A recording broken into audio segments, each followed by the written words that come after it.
Hello everyone, कैसे हैं आप लोग। मैं हूं आर एस धोनी। आप देख रहे हैं धोनी मैथ सॉल्यूशंस। आज के इस वीडियो में जो हमारी सीक्वेंस है केस स्टडी बेस्ड क्वेश्चंस की, उसी को हम कंटिन्यू करेंगे। और उसी पर जो कंटिन्यू करते हुए चैप्टर नंबर आपका लास्ट चैप्टर है 14, ठीक है, दैट इज प्रोबेबिलिटी। उस पर कुछ क्वेश्चंस को डिस्कस करेंगे, ठीक है। और मुझे उम्मीद है इससे पहले आप लोगों ने जो प्रीवियस चैप्टर्स के हैं सारे अच्छी तरीके से देख लिए होंगे, स्टडी कर लिए होंगे, सारे वीडियोस देख लिए होंगे। अगर नहीं देखे हैं तो ज़रूर मैं आपको सजेस्ट करूंगा कि उनको ज़रूर देखें। क्यों? क्योंकि this is very important part for your board examination point of view, ठीक है ना। क्यों? क्योंकि ये 12 मार्क्स का आपका आने वाला एग्जाम है। कितने मार्क्स का है? 12 मार्क्स का। लास्ट जो सेक्शन है आपका ई सेक्शन, ठीक है, उसके तीनों क्वेश्चन जो है इसी पैटर्न पर, इसी पर केस स्टडी बेस्ड क्वेश्चन ही होंगे, ठीक है ना। और एक क्वेश्चन कितने का है? 4 मार्क्स का। और उसमें क्या है? ऑप्शन है 4 मार्क्स का एक क्वेश्चन है, उसमें 3 पार्ट्स होंगे। उसमें भी एक ऑप्शन होगा 1 1 2 2 में एक ऑप्शन होगा आपके पास, ठीक है ना। तो इस तरीके से सेटिंग है। जैसे कि आप लोगों ने सीबीएसई का जो सैंपल क्वेश्चन पर उसको देख लिया होगा, स्टडी कर लिया होगा। नहीं देखा तो जरूर वीडियो को देखें, मैंने पूरा उसको सॉल्व करके यहाँ पर डाल रखा है, ठीक है। और मैं स्पेशली आपसे कहूंगा कि चैप्टर नंबर 1 को आप जरूर देखें उसके, क्योंकि वहां पर हमने केस स्टडी बेस्ड क्वेश्चन को काफी कॉम्प्रहेंसिवली, काफी अच्छी तरीके से डिस्कस किया हुआ है, ठीक है। क्या होते हैं, क्यों उसको सॉल्व करना चाहिए, कैसे सॉल्व करना चाहिए, स्मार्ट वर्क कैसे करना चाहिए, इसका ऑब्जेक्टिव क्या होते हैं, ठीक है ना।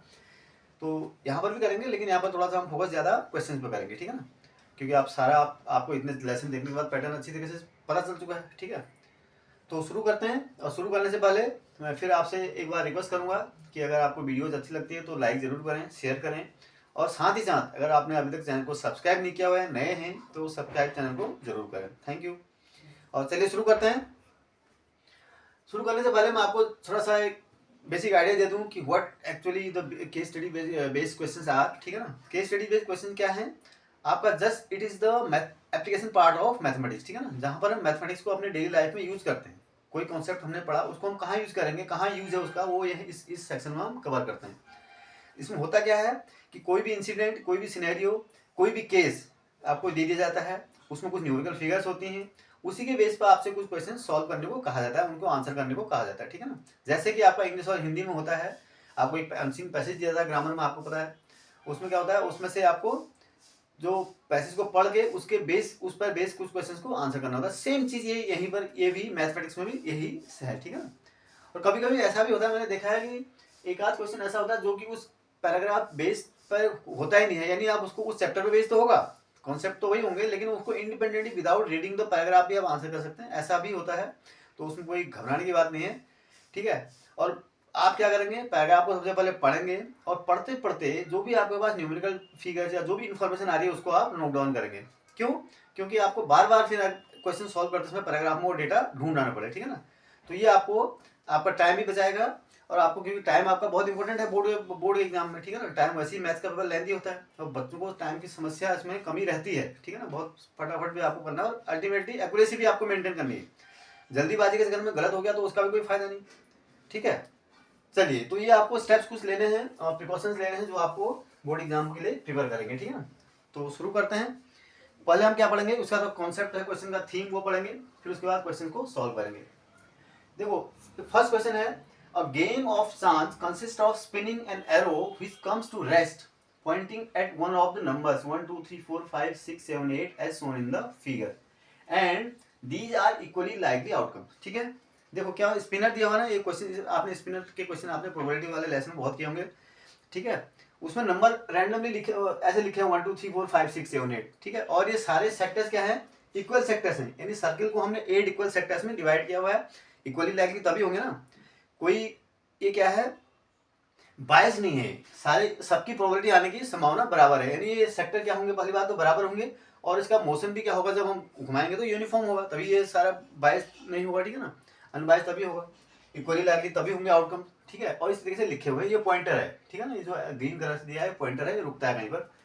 तो ये कहाँ पर रुकेगा, अब आप एक स्पिन करते हैं, ये पॉइंटर कहाँ रुकेगा और किसकी क्या प्रोबेबिलिटी होगी, ये आपने क्वेश्चन पढ़े हैं पहले भी, और उसी टाइप का क्वेश्चन यहाँ पर है, ठीक है।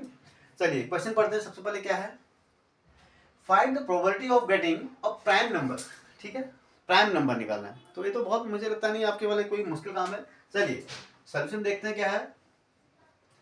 कम टू क्वेश्चन नंबर 1, ठीक है। इस पर देखो, फाइंड प्राइम नंबर। सबसे पहले आप क्या लगो, नंबर ऑफ पॉसिबल आउटकम देख लो। तो पहले क्या देखते हैं, total number of possible outcome कितने होंगे बेटा? टोटल नंबर ऑफ, सबसे पहले वही देखते हैं ना, total number of possible outcomes कितने हैं आपके पास? 1 2 3 4 से लेके 8 तक, 8 ही तो होंगे भाई। कितने पॉसिबल हैं? 8 सेक्टर्स है ना, तो 8 नंबर लिखे हुए हैं, ये तो हो गया। नाउ अब number of prime favourable outcome, आपको प्रोबेबिलिटी किसकी निकालनी है? प्राइम नंबर की। तो कितने प्राइम नंबर हैं? तो number of prime numbers, number of prime numbers, ठीक है ना। नंबर ऑफ प्राइम नंबर कितने हैं इसमें? देखो कौन कौन से हैं। 1 आपको पता है, नहीं होता है प्राइम नंबर, पता है ना, प्राइम नंबर निकालना क्लास 7 में पढ़ा हुआ है आपको, ठीक है ना। लेकिन अगर भूल गए तो दोबारा आपको पता होना चाहिए। 1 is neither prime nor composite. 2 आपका प्राइम नंबर है, 3 प्राइम नंबर है, फिर 5 प्राइम नंबर है, फिर 7 प्राइम। कितने हो गए? 1 2 3 एंड 4। कितने हैं? 4। कौन कौन से? 2 3 5 एंड 7, राइट, ठीक है। ये प्राइम नंबर है, तो 4 है। तो डियर 4, अब जो प्रोबेबिलिटी आप निकालोगे पी और प्राइम नंबर, पी और प्राइम नंबर कितना हो जाएगा बेटा? इज इक्वल टू क्या होता है? पी निकालने, प्रोबेबिलिटी निकालने के लिए आप क्या करते हैं? प्रोबेबिलिटी निकालने के लिए क्या करते हैं? Number of, total number of favourable outcomes divided by total number of all possible outcomes. तो फेवरेबल आउटकम मतलब इसको फेवर करने वाले प्राइम नंबर्स आने की कितनी संभावनाएं हैं? 4 है। इज इक्वल टू क्या होता है? नंबर ऑफ, एक बार मैं लिख देता हूँ, आगे नहीं लिखूंगा, ठीक है। Number of favourable outcome, total number of favourable outcome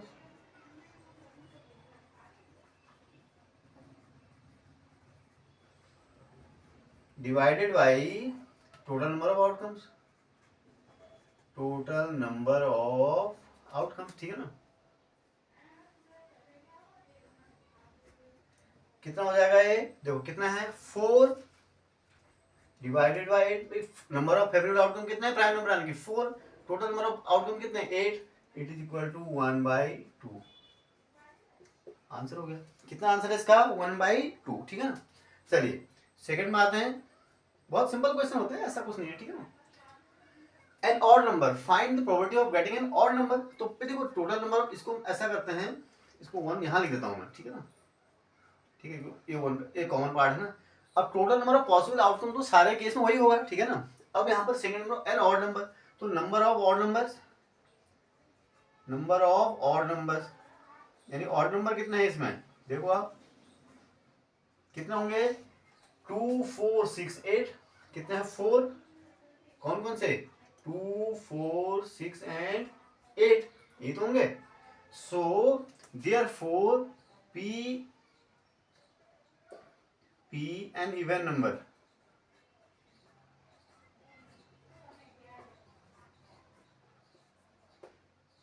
is equal to क्या हो जाएगा बेटा? टोटल नंबर ऑफ पॉसिबल, अपनी number of favourable outcomes upon total number of possible outcomes, ठीक है ना। Number of favourable outcomes upon total number of outcomes, total number of possible लिख दो यहाँ पर, ठीक है, पॉसिबल लिख दो यहाँ पर, total number of possible outcome, ठीक है।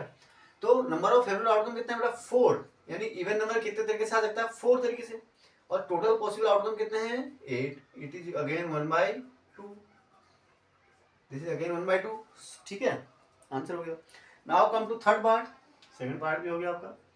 कम टू इसके पार्ट में, थर्ड पार्ट में। थर्ड पार्ट में क्या है देखो, अ नंबर लेस देन 7, इसका थोड़ा सा आप देखो, ठीक है। नंबर लेस देन 7 कौन कौन से होंगे? लेस देन 7 मतलब 8 को छोड़ देंगे हम, 1 भी लेस देन 7 है, 2 3 4 5 6 7। लेस देन 7 मतलब 7 भी नहीं, लेस देन 7 कह रहा है, ध्यान देना। लेस देन 7 मतलब 7 इंक्लूडिंग नहीं कहा उसने, 7 से लेस तो 6 ही होगा। तो कितने हो जाएंगे? 1 2 3 4 5 6 तक हो जाएंगे। तो नंबर ऑफ पॉसिबल आउटकम कितना होंगे बेटा इसमें? Number of favourable outcomes, favourable outcome मतलब कि जो 7 से छोटे नंबर आने की संभावना क्या क्या है, कौन कौन से नंबर है? जैसे 1 2 3 4 5 6, कितने हैं? 6। कौन कौन से हैं? 1 2 3 4 5 एंड 6, यही तो हो सकता है भाई हमारे पास नंबर ऑफ। अगर कोई भी नंबर स्पिन करेंगे 6 7 से नीचे संभावना या तो 1 आ सकता है, या 2 आ सकता है, या 3 आ सकता है, या 4 आ सकता है, या 5 आ सकता है, 6 आ सकता है। इसके अलावा तो कुछ नहीं होगा। 7 क्यों नहीं आ सकता? क्योंकि हमसे पूछ ही रहा है कि 7 से लेस, 7 नहीं पूछ रहा है। 8 क्यों नहीं आ सकता? 8 तो 7 से ग्रेटर है। तो देयरफॉर P, ठीक, अ नंबर लेस देन 7, ठीक है, less than 7 is equal to क्या हो जाएगा बेटा? Number of favourable outcomes, this is 6 तरीके आ सकता है, divided by total number of possible outcome, it is 8, ठीक है ना, ठीक है। This is equal to 8, this is equal to 3/4, answer 3/4 इसका आंसर हो गया, ठीक है ना। अब आते हैं और पार्ट में। और पार्ट क्या है? देखो ये वाला पोर्शन, तो ये हो गया और पार्ट में P और नंबर ग्रेटर देन 0, और नंबर ग्रेटर देन 0, 0 से बड़ा, 0 से बड़े क्या होंगे बेटा? 1 0 से बड़ा है, बिल्कुल बड़ा है, 2 बड़ा है, 3 बड़ा है, 4 5 6 7 8, यानी सारे नंबर क्या हैं? 0 से बड़े हैं। यानी हम स्पिन घुमाएंगे तो कोई ना कोई तो नंबर आएगा ही। अगर हमने इसको व्हील को क्या स्पिन किया तो क्या होगा? तो कोई ना कोई नंबर तो आएगा ना, तो 1 आएगा, 2 आएगा, तो every number will be greater than 0, so it is a certain event. क्या है ये? Certain event. और आप जानते हैं सर्टेन इवेंट की प्रोबेबिलिटी कितनी होती है? 1। The probability of a certain event is a sure event is 1। It is a certain event of कौन सा? Getting a number greater than 0 is a certain event. वैसे भी आप निकाल सकते हैं, ग्रेटर 0 से बड़े निकालने की प्रोबेबिलिटी कितनी हो जाएगी? सॉरी, फेवरेबल आउटकम कितने हो जाएंगे? सारे 1 से 8 तक, और टोटल नंबर ऑफ आउटकम कितने हैं? वो भी 8 से 8 तक है, तो 8/8 1। सो सिंस, क्या लिखोगे? Since it is a certain event या sure event, so its probability is 1. Its probability is 1. इसकी प्रोबेबिलिटी कितनी है बेटा? 1 होगी, ठीक है ना। तो इस तरीके से आप इसको क्वेश्चन को करेंगे। बहुत सिंपल से क्वेश्चन हैं, ठीक है, कोई बहुत ज़्यादा ट्विस्टेड ऐसे नहीं आते हैं। 1 मार्क्स 1 और 2 मार्क्स के तो हैं ये, ठीक है ना। ऐसे क्वेश्चन आपने काफ़ी प्रैक्टिस किए हैं। बस कुछ बच्चे कन्फ्यूज हो जाते हैं या फिर थोड़ा सा घबराते हैं कि ये पैसे से कैसे हम चीज़ों को बाहर निकालेंगे, डेटा कैसे एनालाइज कर। चलिए क्वेश्चन नंबर 2 देखते हैं, ठीक है। जो प्रोबेबिलिटी वाला पोर्शन है उसका क्वेश्चन नंबर 2, ठीक है। क्वेश्चन नंबर 2 पढ़ते पहले क्या है? On a weekend Rani was playing cards with her family, ठीक है। एक कोई जो आप जानते हैं कार्ड, तो ना प्लेइंग कार्ड्स होते हैं, 52 कार्ड्स होते हैं उसमें। अक्सर हम जब खाली टाइम में फैमिली में खेलते रहते हैं, ठीक है। द डेक हैज 52 कार्ड्स, ठीक है। ये आप जानते हैं, डेक या पैक ऑफ प्लेइंग कार्ड या डेक ऑफ प्लेइंग कार्ड, ठीक है, वो एक ही बात है। 52 कार्ड होते हैं, आप जानते हैं। हर ब्रदर ड्यू 1 कार्ड, ठीक है। उसके भाई ने क्या किया? ड्यूरिंग प्लेइंग जो है एक कार्ड ड्रॉ किया, ठीक है। रैंडमली ड्रॉ मतलब क्या समझ लो आप? रैंडमली। प्रोबेबिलिटी की जहां तक हम बात करेंगे, जब भी हम बात करेंगे, we will talk about the random experiment, ठीक है।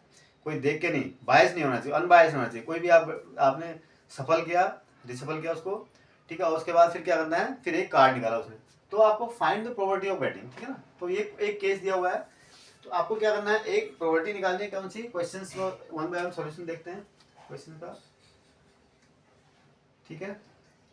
अब यहाँ पर देखो, a king of red colour, ये आपको सबसे पहले इसकी प्रोबेबिलिटी निकालनी है। एक पर अगर आप कार्ड ड्रॉ करते हैं तो वो कार्ड जो होगा रेड कलर का किंग होगा, उसकी क्या प्रोबेबिलिटी है, ठीक है। तो सबसे पहले हम क्या करेंगे? सबसे पहले देखते हैं कि total number of favourable outcomes, number of possible outcomes, sorry favourable नहीं, नंबर ऑफ पॉसिबल आउटकम्स, मतलब नंबर ऑफ पॉसिबल आउटकम कितना होता है कार्ड के केस में? जितने कार्ड्स हैं, नंबर ऑफ कार्ड कितने हैं? 52।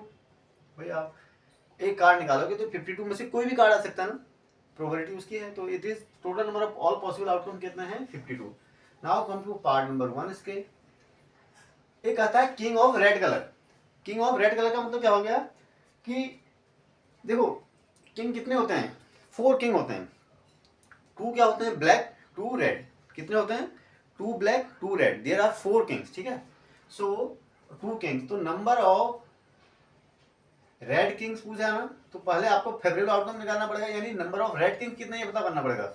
नंबर ऑफ रेड किंग्स कितने हैं? उसमें कितने होते हैं? 2 रेड किंग्स, 2 ब्लैक किंग्स, ठीक है, तो 2 हो जाएंगे।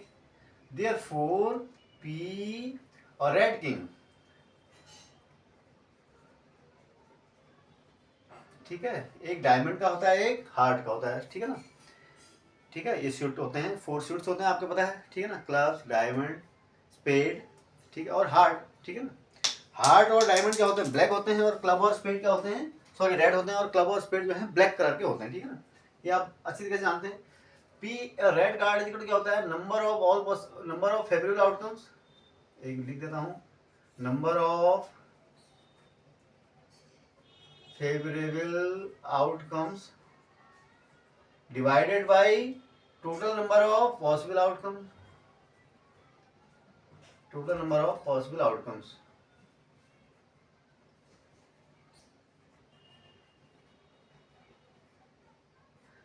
कितना हो जाएगा, देखो नंबर ऑफ फेवरेबल आउटकम कितना है, 2 divided by total number of possible outcome तो 52 है, तो 1/26। तो फर्स्ट का आंसर कितना हो गया आपका, 1/26, ठीक है ना। चलिए सेकंड में आते हैं। सेकंड पार्ट क्या है, अब फेस कार्ड। आपको क्या करना है, फेस कार्ड क्या होगा, फेस कार्ड कौन से होते हैं, फेस कार्ड आपके जैक, क्वीन और किंग, तीन क्या होते हैं आपके फेस कार्ड होते हैं। तो एक सूट के 3 कार्ड हो गए, 4 सूट्स होते हैं, तो total number of face card आपको पता है कितने होते हैं, 12। तो number of face card, total number of face card होते कितने हैं, पहले तो ये बता करो। इजिकल टू कितना होता है बेटा, 3 इंटू 4। भाई 3 होते हैं कौन से, जैक, क्वीन और किंग, ये हो गए एक कलर के ना, ठीक है। ऐसे कितने होते हैं आपके, एक सूट के तो 4 सूट होते हैं ऐसे, ठीक है ना। तो 12 हो गए। और therefore P of face card ऐसे लिखोगे, ठीक है। Probability P of face card लिखने का तरीका होता है, मतलब probability of getting of face card is equal to क्या होता है, नंबर ऑफ फेवरेबल आउटकम कितना हो जाएगा, 12, यही तो हुआ। Total outcome, number of outcome तो यही है पॉसिबल, ठीक है। तो 4 से काट दो इसको, 4 3 जा और 4 13, 3/13 आपका क्या हो गया, ये आंसर हो गया, ठीक है ना। चलिए थर्ड में आते हैं। थर्ड कौन सा है ये, और जैक ऑफ हार्ट्स, ये आपको मिलने की क्या प्रोबेबिलिटी है, जैक ऑफ हार्ट्स। देखो हार्ट कितने होते हैं, मैंने बताया था 4, कितने होते हैं, 4 हार्ट्स होते हैं, कौन से भाई, किसके होंगे, jack of hearts, sorry heart नहीं, सॉरी जैक कितने होंगे आपके, 4 जैक होते हैं, कौन से, 4 जैक होंगे, कौन से 4 आपके पास सूट होते हैं ना, कौन से होते हैं, डायमंड, हार्ट, क्लब और स्पेड, सबके एक एक हार्ट, एक एक आपका जैक होगा, ठीक है ना। तो नंबर ऑफ फेवरेबल आउटकम कितना हो जाएगा इसमें, number of favourable outcome,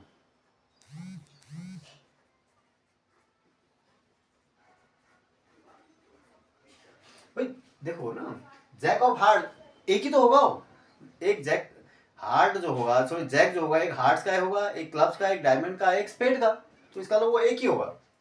therefore P क्या हो जाएगा, पी और jack of heart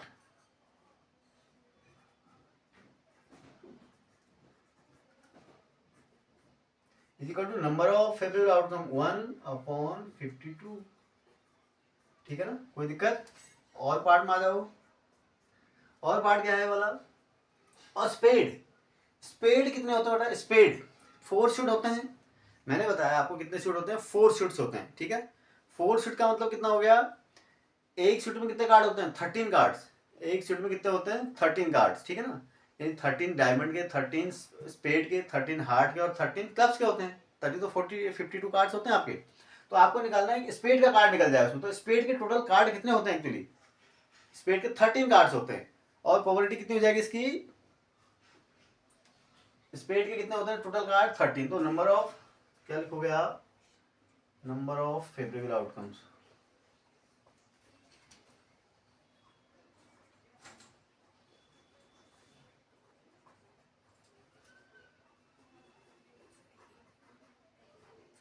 equal to कितना हो जाएगा 13, क्यों, टोटल नंबर ऑफ स्पेड के कार्ड कितने होंगे, 13 होंगे, तो उसमें से एक निकाल देंगे, तो P a spade equal to क्या हो जाएगा बेटा, number of favourable outcome 13 divide by total number of outcome 52, this is 1/4, कितना हो जाएगा 1/4। तो इस तरह से आप क्या होगा, सारे आंसर आपने कर दिए और बहुत आसान से क्वेश्चन थे, ठीक है ना।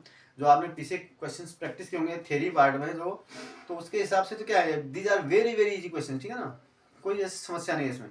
तो आपको सिर्फ प्रैक्टिस करनी है और इसको देख के घबराना नहीं है, पैसेज को देख के घबराना नहीं है, और कुछ उल्टे सीधे डाउट दिमाग में जो आते हैं वो नहीं आने चाहिए आपके दिमाग में। ये कब डाउट दूर होंगे, जब आप प्रैक्टिस करेंगे, ठीक है ना, मास्टरी हो जाएगी। और फटाफट भी करना है और एक्यूरेसी भी मेंटेन करनी है आपको, नहीं तो आपके फटाफट करोगे, एक्यूरेसी मेंटेन नहीं, फिर भी 0 मार्क्स आएंगे, ठीक है ना, कट जाएगा मार्क्स। और आपने टाइम वेस्ट कर दिया फिर भी, लेकिन और ज़्यादा नुकसान हो जाएगा आपको, क्वेश्चन कम हो जाएंगे। तो दोनों केसों को आपको, दोनों सिचुएशन में आपको इस चीज़ को मेंटेन करना है, ठीक है ना, एक्यूरेसी भी करनी है और टाइम भी बचाना है आपको। तो ये कब संभव होगा, जब आप अच्छी खासी प्रैक्टिस करेंगे, ठीक है। तो इस तरीके से हमने क्या किया है, केस बेस्ड स्टडी क्वेश्चन के जो इस पूरे हमने जो है आपके ऑल द 14 चैप्टर्स पर सारे डिस्कस कर लिए, ठीक है। और मुझे उम्मीद है आप लोगों ने पिछले उसके जरूर देखे होंगे, और नहीं तो देख लीजिए। फिर अगेन मैं रिपीट कर रहा हूँ, ये 12 मार्क्स का आपको 12 मार्क्स का आना है, और बहुत इंपॉर्टेंट पार्ट है ये, ठीक है ना। ये हो गया। और एसेसन रीजन तो 2 मार्क्स का आना है, फिर भी थोड़ा सा कम वेटेज है, और इसकी वेटेज 12 मार्क्स की है, और जो कि कम नहीं होती है, ठीक है ना, बहुत ज़्यादा मार्क्स होते हैं 12, और बहुत आसान से क्वेश्चन होते हैं उसके बाद भी, ठीक है ना, बहुत इजीली आप इसको हैंडल कर लेंगे, कोई इसमें दिक्कत नहीं आएगी, ठीक है ना। तो ठीक है, और मिलते हैं अगले वीडियो में। और उससे आने से पहले अगेन मैं आपसे रिक्वेस्ट करूंगा कि अगर आपको वीडियो अच्छी लगती है तो उसको आप लाइक करें, शेयर करें, और अभी तक आपने अगर चैनल को सब्सक्राइब नहीं किया है तो चैनल को सब्सक्राइब भी जरूर करें। Thank you.